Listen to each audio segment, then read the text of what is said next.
Hey guys, welcome to the 19th lecture of the chapter Morphology of Flowering Plants. I am Harish Kumar और इस lecture में हम पढ़ेंगे androecium के बारे में, जो कि एक इम्पॉर्टेंट पार्ट होता है फ्लावर का। तो चलो लेक्चर स्टार्ट करते हैं। देखो, नॉर्मली हमने कहा था कि फ्लावर में 4 तरह के फ्लोरल होल्स पाए जाते हैं, ठीक है। पहला कैलिक्स, जिसको के से रिप्रेजेंट किया जाता है। दूसरा कोरोला, जिसको सी से रिप्रेजेंट किया जाता है। कैलिक्स और कोरोला हमने ऑलरेडी कंप्लीट कर लिया। कैलिक्स के बारे में हमने लेक्चर नंबर 16 में पढ़ा था और कोरोला के बारे में हमने लेक्चर नंबर 17 में पढ़ा था। और दोनों कोरोला और कैलिक्स जो होता है वो एक्सेसरी होल्स या स्टेराइल होल्स होता है फ्लावर पे, ठीक है। तो हमने कोरोला और कैलिक्स कंप्लीट कर लिया है। अब हम बढ़ते हैं एसेंशियल होल्स या रिप्रोडक्टिव होल्स की तरफ, जिनका मेन फंक्शन मैं पूछूं क्या है तो बोलोगे रिप्रोडक्शन के काम आते हैं, इसलिए इन्हें रिप्रोडक्टिव होल्स भी कहा जाता है, ठीक है। एसेंशियल होल्स होते हैं, रिप्रोडक्शन करवाते हैं। पहला है एंड्रोशियम, जिसके बारे में हम अभी इस लेक्चर में पढ़ने वाले हैं, लेक्चर नंबर 19 में, ठीक है। नेक्स्ट लेक्चर में, लेक्चर नंबर 20 में हम गाइनोशियम के साथ डील करेंगे।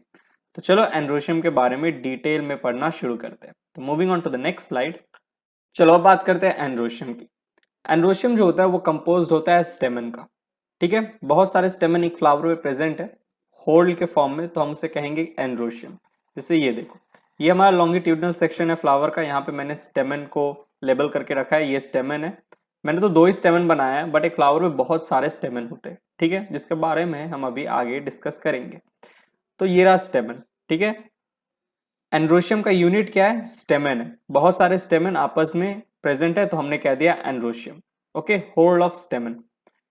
नेक्स्ट पॉइंट देखो, each stamen consist of a stalk और a filament and an anther. हर एक स्टेमन में एक स्टॉक प्रेजेंट होता है, जिसे हम कहते हैं फिलामेंट। ये रहा स्टेमन का स्टॉक, जिसको हमने कह दिया फिलामेंट, और ऊपर लोब लाइक स्ट्रक्चर प्रेजेंट है, जिसे हम कहते हैं एंथर, ओके।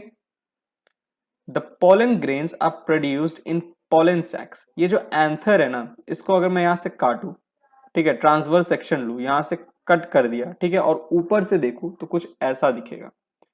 ये रहा, कुछ ऐसा दिखेगा। और यहाँ पे प्रेजेंट होते हैं पोलन सैक। ये पोलन सैक है, पोलन सैक के अंदर बहुत सारे पोलन ग्रेन्स है। देखो, एंथर को काटा, यहां से ट्रांसवर्स सेक्शन लिया, ऊपर से जब हमने देखा, ओके, ऊपर से देखा, तो हमें एंथर के अंदर क्या दिखाई दिया? पोलन सैक्स। 4 पोलन सैक्स है देखो, और हर एक पोलन सैक्स के अंदर पोलन ग्रेन्स प्रोड्यूस्ड होते हैं, बहुत सारे पोलन ग्रेन्स प्रेजेंट है। Next point, a sterile स्टेमन is called staminode. अगर एक स्टेमन स्टेराइल है तो उसके लिए टर्म यूज किया जाता है स्टेमिनोड, यानी कि वो जो स्टेमन है अब रिप्रोडक्शन में उसका पार्ट नहीं हो सकता, क्योंकि वो स्टेमन स्टेराइल हो गया। तो रिप्रोडक्शन में अब हेल्प नहीं करेगा स्टेमन, कोई फंक्शन नहीं कर पाएगा स्टेमन, क्योंकि स्टेराइल हो गया। तो ऐसे स्टेमन को हम क्या कहते हैं? Staminode, alright.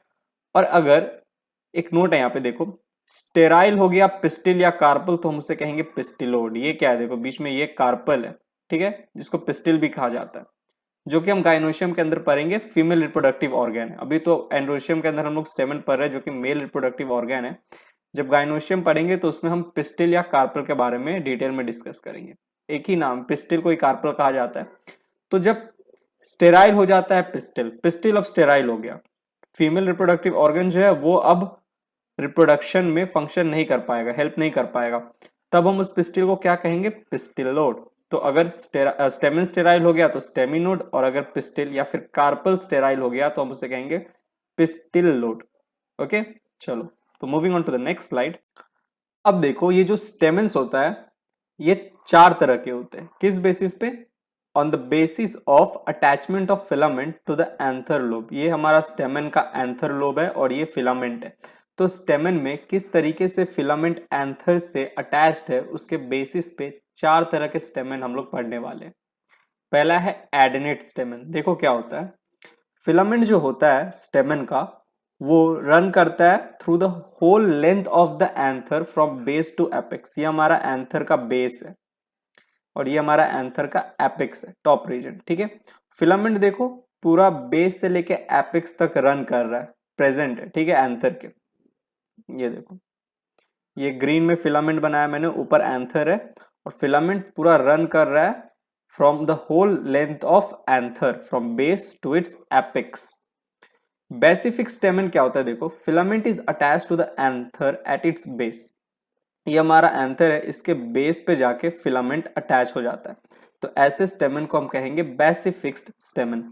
डॉर्सिफिक्स्ड स्टेमन में क्या होता है, filament is attach to the centre of the back of the anther. ये एंथर है, एंथर के पीछे की तरफ सेंटर में जाके अटैच हो जाता है फिलामेंट। ओके, बैक को हम क्या कहते हैं, डॉर्सल साइड कहते हैं, ठीक है, और एंथर के डॉर्सल पे जाके सेंटर के तरफ अटैच हो गया फिलामेंट, तो ऐसे स्टेमन को हम कहेंगे डॉर्सिफिक्स्ड स्टेमन। ये जो स्टेमन है, डॉर्सिफिक्स स्टेमन, हमें देखने को मिलता है मैल्वेसी फैमिली में। डॉर्सिफिक स्टेमन में देखो फिलामेंट जो होता है वो शॉर्ट होता है, शॉर्ट फिलामेंट, जिसके कारण ये जो हमारा स्टेमन है ये ज्यादा स्विंग नहीं कर पाता है। जब हवा चलता है तो ज्यादा स्विंग हिलडुल नहीं पाता क्योंकि फिलामेंट शॉर्ट है। अब नेक्स्ट देखो वर्सेटाइल। वर्सेटाइल स्टेमन में क्या होता है, filament is attach to the centre of the back of the anther at a point only an anther only, सिर्फ an anther can swing freely. वापस से पढ़ो, देखो filament is attach to the centre of the back of the anther at the point only, एक point पे, वही back पे जाके सेंटर के तरफ अटैच हो गया। लेकिन वर्सेटाइल स्टेमन में क्या होता है, जो फिलामेंट होता है ना लॉन्ग होता है।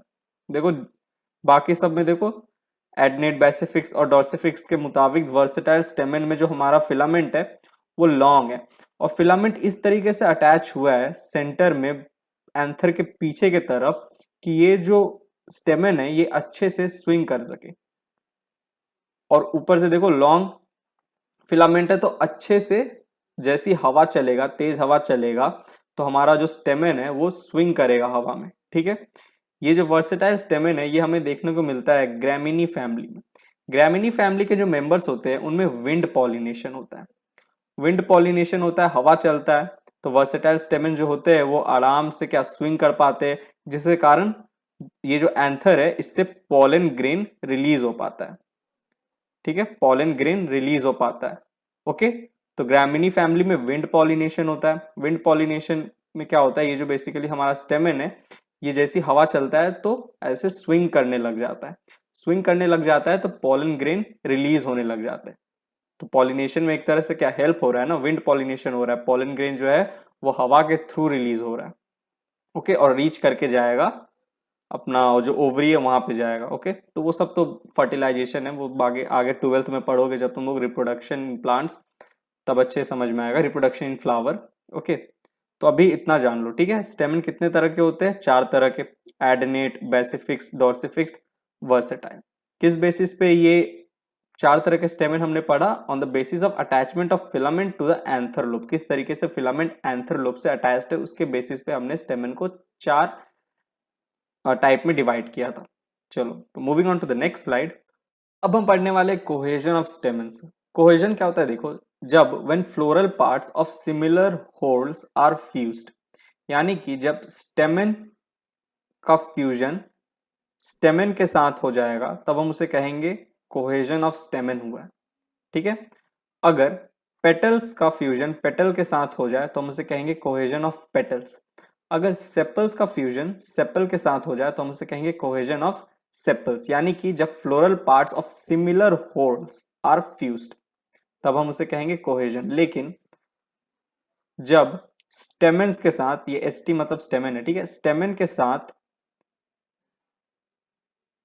पेटल का फ्यूजन हो जाए तब हम उसे कहेंगे एडहेशन। एडहेशन ऑफ स्टेमन, स्टेमन के साथ स्टेमन फ्यूज नहीं हुआ, स्टेमन के साथ अगर स्टेमन का फ्यूजन होता तो हम कहते कोहेजन, लेकिन स्टेमन के साथ पेटल का फ्यूजन हो गया तब हम उसे कहेंगे एडहेशन ऑफ स्टेमन। वैसे अगर सेपल के साथ हो जाए एडिशन पेटल का तब हम उसे कहेंगे एडहेशन ऑफ सेपल,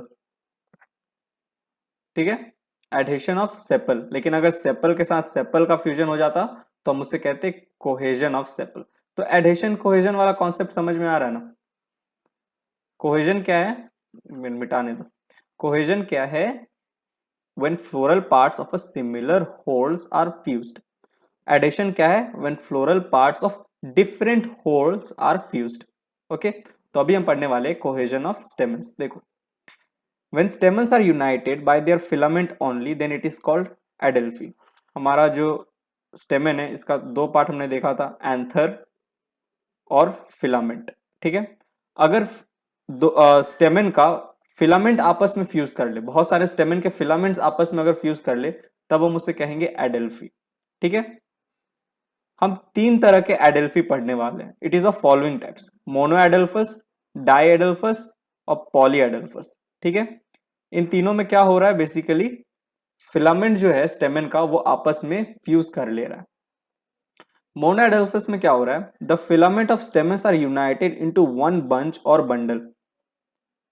जूम करने दो तब समझ में आएगा क्या हुआ। बेसिकली देखो, बहुत सारे स्टेमेन्स थे, बहुत सारे स्टेमेन्स थे और उन सारे स्टेमेन्स के फिलामेंट आपस में फ्यूज करके एक मोटा सा बंडल बना लिए। ठीक है, ये रहा bundle. The filaments of stamens are united into one bunch या वन बंडल, ये रहा, तब हम उसे कहेंगे मोनो एडेल्फस। ये देखो, ये हमारा एक स्टेमेन था, ये हमारा एक इधर स्टेमेन था, ये हमारा एक स्टेमेन था, ये सब आपस में फ्यूज कर गए, ये सारे स्टेमेन के फिलामेंट आपस में से फ्यूज कर लिए। ये एक स्टेमेन, ये दूसरा, ये तीसरा, सबके जो फिलामेंट थे आपस में फ्यूज करके एक मोटा सा बंडल बना लिए। और बंडल क्या, एक ही है, एक ही बंडल है, इसीलिए mono adelphous. The filament of stamens are united into one bunch और बंडल, तो हम कहेंगे मोनो एडेल्फस, एक बंच बना है, एक बंडल बना है। Example China rose, China rose में देखने को मिलेगा तुम्हें, मेल्वेसी फैमिली के मेंबर होते हैं। अब हम लोग मोनो एडेल्फस को रिप्रेजेंट कैसे करते हैं, ए ब्रैकेट में इंफिनिटी का साइन, ए बेसिकली रिप्रेजेंट करता है एंड्रोशियम को। ठीक है, और इंफिनिटी किस लिए लिखा है, क्योंकि पता नहीं कितने नंबर ऑफ स्टेमेन प्रेजेंट है, मतलब बहुत सारे हजारों की संख्या में स्टेमेन के जो फिलामेंट है वो आपस में फ्यूज करके प्रेजेंट है, इसलिए इंफिनिटी, ये जो इंफिनिटी सिंबल है ये दर्शा रहा है कि मतलब अनंत क्या कहते हैं उसको, फिलामेंट जो है स्टेमेन के वो आपस में अटैच्ड है। और ब्रैकेट इसलिए रखा है यहाँ पे, ब्रैकेट देखो, ये ब्रैकेट है, ब्रैकेट ये दर्शा रहा है फ्यूजन को, कि जो स्टेमेन के फिलामेंट है वो आपस में फ्यूज्ड है, इसीलिए ब्रैकेट है। ओके, तो ए हमारा एंड्रोशियम, इंफिनिटी वाला सिंबल क्यों है, देखो क्योंकि बहुत सारे स्टेमेन के फिलामेंट आपस में फ्यूज्ड है, तो फ्यूजन के लिए ब्रैकेट। ऑलराइट, नेक्स्ट देखो डायएडल्फस। डायएडल्फस में क्या हो रहा है, the filament of stamens may be united into two bunch और बंडल। मोनोएडल्फस में क्या था, एक बंच या एक बंडल बन रहा था। डायएडल्फस में क्या हो रहा है, फिलामेंट ऑफ स्टेमेन जो है वो मे be united into two bunch और बंडल। ये रहा, ये एक स्टेमेन बंडल है और ये एक सिंगल स्टेमेन है, सिर्फ एक स्टेमेन है और यहाँ पे बहुत सारे स्टेमेन आपस में एक बंडल बना लिए, तो टोटल कितना तुम्हें दिख रहा है, दो दिख रहा है ना, तो ऐसे को हम कहेंगे डायएडल्फस। डायएडल्फस और क्या कहते हैं उसको, फिलामेंट ऑफ स्टेमेन्स में be united into two bunch और बंडल, तो हम उसे कहेंगे डायएडल्फस कंडीशन। एग्जाम्पल पी में तुम्हें डायएडल्फस कंडीशन देखने को मिलता है जो कि फैबेसी फैमिली में आते हैं। अब इसको तुम कैसे रिप्रेजेंट करोगे, सिंबल ए ब्रैकेट में 9, 9 क्यों, क्योंकि जो स्टेमेन बंडल है ना इसमें 9 फिलामेंट स्टेमेन के आके फ्यूज हुए होंगे, 9 फिलामेंट आके फ्यूज हुए होंगे, इसलिए 9। और सिंगल के लिए तो एक ही फिलामेंट है स्टेमेन का, और वन, एक तो सिंगल ही प्रेजेंट होगा ना, कुछ फ्यूजन थोड़ी होगा, एक बस सिंगल ऐसे प्रेजेंट है इसलिए 1 लिखा है। और ये 9 के सामने ब्रैकेट इसलिए लगाया है क्योंकि ये जो बंडल है इसमें 9 स्टेमेन के फिलामेंट आपस में फ्यूज हुए होंगे, तो इसलिए 9 को ब्रैकेट के अंदर लिखा है और ये हमारा एंड्रोशियम को शो कर रहा है। तो मोनोएडल्फस कंडीशन में क्या होता है, the filament of stamens are united into one bunch और बंडल। डायएडल्फस कंडीशन में क्या होता है, the filament of stamens may be united into two bunch और बंडल। ओके, तो एडल्फस ये जो पढ़ रहे हैं हम लोग एडल्फी के अंदर, एडल्फी में बेसिकली क्या हो रहा है, स्टेमेन का जो फिलामेंट है वो फ्यूज कर रहा है। ओके, एंथर का फ्यूजन नहीं हो रहा है, किसका फ्यूजन हो रहा है, फिलामेंट का फ्यूजन हो रहा है। When stamens are united by their filament only, then it is called adelphi. Next देखो, polyadelphous में क्या होता है, the stamens are united into more than two bunch और bundle, stamen नहीं होगा, filament of stamens होगा यहाँ पे। The filaments of stamens are united into more than two bundles और bundles, बंचेस और बंडल्स। ये देखो, ये एक बंच या बंडल बोल लो, ये दूसरा, ये तीसरा, ये चौथा, तो बेसिकली हो क्या रहा है, देखो ये एक स्टेमेन है, ये एक स्टेमन, ये एक स्टेमन, ये एक स्टेमन, ये सारे स्टेमन का जो फिलामेंट था आपस में फ्यूज कर लिए। फिर यहाँ पे एक स्टेमन, दो स्टेमन, तीन स्टेमन, चार स्टेमन, ये आपस में फ्यूज करके एक बंडल बना लिए। ठीक है, तो ये पहला बंडल, ये दूसरा बंडल। वैसे यहाँ पे भी स्टेमन रहा होगा। अब ये स्टेमन के फिलामेंट आपस में फ्यूज करके एक और बंडल बना लिए, तीसरा बंडल। तो पॉलीएडल्फस में बेसिकली क्या हो रहा है, the filament of stamens are united into more than 2 bunches और बंडल। दो से ज्यादा बंच हो या बंडल हो तो हम कहेंगे पॉलीएडल्फस। डायएडल्फस में क्या हो रहा था, हमें 2 बंच या बंडल देखने को मिल रहा था। मोनोएडल्फस में एक ही बंडल या bunch of filament of stamens हमें देखने को मिल रहा था। अगेन हम लोग क्या पढ़ रहे, मोनोएडल्फस, डायएडल्फस, पॉलीएडल्फस। एडल्फस का मतलब क्या है, यहाँ पे फ्यूजन हो रहा है किसका, फिलामेंट का। एडल्फी के अंदर है ना, एडल्फी को 3 टाइप में डिवाइड किया गया है, मोनो एडल्फस, डाई एडल्फस और पॉली एडल्फस। एडल्फस जब आएगा तो समझ जाना स्टेमन में फिलामेंट का फ्यूजन हुआ है। ओके, पॉली एडल्फस हमें देखने को मिलता है सिट्रस फ्रूट में, जो कि रूटेसी फैमिली के मेंबर होते हैं। सिट्रस फ्रूट, सिट्रस फ्रूट का एग्जांपल क्या हो गया, लेमन ऑरेंज। लेमन ऑरेंज क्या है, सिट्रस फ्रूट है, और सिट्रस फ्रूट किसके मेंबर होते हैं, रूटेसी फैमिली के। ओके, तो यहाँ पे हमने देखा cohesion of stamen. Moving on to the next slide. अब देखो, अब हम कोहेजन ऑफ स्टेमन पढ़ रहे हैं, लेकिन ये 2 एक्स्ट्रा और कोहेजन ऑफ स्टेमन्स हम लोग पढ़ेंगे, सिंजिनेशियस और सिंड्रस। इसमें क्या हो रहा है देखो, इससे पहले जो हम लोग पढ़ रहे थे मोनो, डाई और पॉली एडल्फस, उसमें तो फिलामेंट का फ्यूजन हो रहा था। सिंजिनेशियस में क्या होता है देखो, स्टेमन्स हो जाते हैं united by their anthers only and filaments remain free. Syngenesious cohesion of stamen में क्या हो रहा है, एंथर फ्यूज हो गए हैं, फिलामेंट फ्री है। इससे पहले जो हम लोग एडल्फी पढ़ रहे थे, एडल्फी, उसमें क्या हो रहा था, फिलामेंट फ्यूज हो रहा था, एंथर फ्री था। सिंजिनेशियस कोहेजन ऑफ स्टेमन में क्या देखने को मिलता है कि स्टेमन में एंथर फ्यूज हो गया, एंथर फ्यूज हो गया बट फिलामेंट्स फ्री है। ये तुम्हें देखने को मिलेगा कॉम्पोजिटिव फैमिली में। कॉम्पोजिटिव फैमिली के जो मेंबर्स होते हैं उनमें सिंजिनेशियस कोहेजन ऑफ स्टेमन देखने को मिलता है। साइंड्रस में देखो, साइंड्रस में क्या होता है, anthers as well as filament of stamens are united throughout their whole length. यानी कि ये जो एंथर है ये भी फ्यूज्ड हो गया, ये जो फिलामेंट है ये भी फ्यूज्ड हो गया। तो एंथर और फिलामेंट जो है दोनों के दोनों फ्यूज हो गए। ओके, अब हम बात करते हैं एडहेशन ऑफ स्टेमन्स की। When stamens are attached to their parts of a flower, attached to other parts of a flower. जब, इससे पहले तो कोहेजन देख रहे थे ना, एडहेशन में क्या हो रहा है, स्टेमन्स जो है वो स्टेमन से अटैच नहीं होके फ्लावर के दूसरे पार्ट से अटैच हो गया। जैसे देखो, 3 तरह के एडेशन ऑफ स्टेमन्स हम लोग देखने वाले, इपीपेटलस, इपीटेपलस या जिसे इपीफाइलस भी कहते हैं, और गाइनड्रस। ठीक है, गाइनेंड्रस, गाइनेंड्रस। अब देखो क्या हो रहा है, इपीपेटलस में क्या हो रहा है, stamens are attach to petals. Stamens किसके साथ अटैच हो गया, पेटल। तो अब हम कह रहे हैं एडहेशन। कोहेजन में क्या था, स्टेमन स्टेमन के साथ अटैच हो रहा था, लेकिन एडहेशन में क्या हो रहा है, स्टेमन जो है वो फ्लावर के दूसरे पार्ट से अटैच होगा। जैसे इपीपेटलस में स्टेमन पेटल के साथ अटैच हो गया। एग्जाम्पल ब्रिंजल, ब्रिंजल में तुम्हें देखने को मिलेगा इपीपेटलस कंडीशन, जो कि क्या होता है, बेसिकली स्टेमन जो है वो पेटल से अटैच हो जाता है। ब्रिंजल मालवेसी फैमिली का मेंबर है। अब सोलेनेसी फैमिली, रूबिएसी फैमिली और कॉम्पोजिटिव फैमिली जो है, इसके मेंबर्स में भी तुम्हें इपीपेटलस कंडीशन देखने को मिलेगा, जिसमें क्या होता है, सोलेनेसी, रूबिएसी या कॉम्पोजिटिव फैमिली के जो मेंबर्स है, उन मेंबर्स पे जो फ्लावर उगते हैं, वो फ्लावर में क्या होता है, स्टेमन्स जो होते हैं वो पेटल से अटैच हो जाते हैं। ब्रिंजल में भी यही देखने को मिलता है। देखो, ये हमारा क्या था, स्टेमन था यहाँ पे, जो कि अटैच हो गया किससे, पेटल से। ओके, अब बात करते हैं इपीटेपलस या इपीफाइलस की, लेकिन उससे पहले सिंबल देख लो, सिंबल जरूरी है। सी, ए और ऊपर में ऐसे ये एक ब्रैकेट टाइप प्रेजेंट है। ये क्या दिखा रहा है, ये दिखा रहा है कि जो कोरोला, सी का मतलब कोरोला है, याद करो कोरोला का यूनिट होता है पेटल। और ए तो तुम्हें पता है एंड्रोशियम, जिसका यूनिट होता है, एंड्रोशियम तो तुम्हें पता है, इसका यूनिट क्या होता है, स्टेमन, राइट। तो सी ए का फ्यूजन दिखाया गया, अटैचमेंट दिखाया गया पेटल और किसका, स्टेमन का। नेक्स्ट देखो इपीटेपलस या इपीफाइलस, इसमें क्या होता है, stamens are attach to tepals. Tepals याद करो क्या होता है, अनडिफरेंशिएटेड पेटल्स या सेपल्स को हम कहते हैं टेपल। अगर एक फ्लावर को तुम देख के डिफरेंशिएट नहीं कर पा रहे हो कि कौन सा स्ट्रक्चर पेटल है, कौन सा स्ट्रक्चर सेपल है, तब तुम उस स्ट्रक्चर को नाम दे देते हो टेपल्स। और होल ऑफ टेपल्स को कहा जाता है पेरियंथ। ओके, तो पेरियंथ का यूनिट क्या हो गया? टेपल्स। ऑलराइट, टेपल्स क्या है? जब एक फ्लावर है, फ्लावर में तुम ना ही सेपल को ना ही पेटल को डिफरेंशिएट कर पा रहे हो, तो तुम वो जो स्ट्रक्चर को देख रहे हो उस स्ट्रक्चर को अब तुम नाम दे दोगे टेपल। किसमें देखने को मिलता है?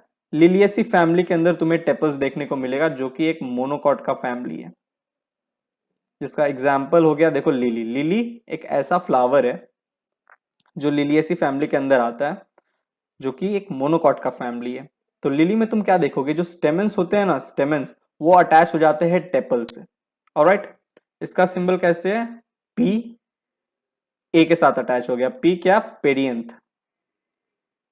पेरियंथ का अटैचमेंट दिखाया गया है ए एंड्रोशियम के साथ, यानी कि स्टेमन के साथ।